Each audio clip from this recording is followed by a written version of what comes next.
Pemirsa, judicial review akan dilakukan oleh DPRD Palembang ke Mahkamah Agung terkait permasalahan tapal batas Kota Palembang dan juga Kabupaten Banyuasin, khususnya di 4 kecamatan.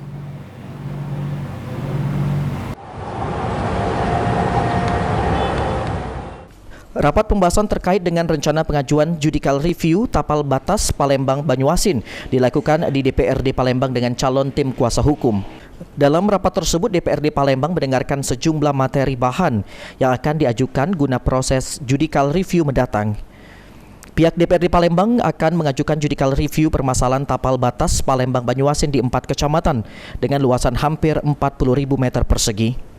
Allah, kita melalui kuasa hukum nanti uji materi ke Mahkamah Agung masalah tapal batas yang sesuai dengan PP tahun 88. Itu di daerah mana aja Pak yang mungkin akan kita ini Pak? Di 4 kita ke kecamatan Sukarame, IB1, Jakabareng dan Kecamatan Melaju.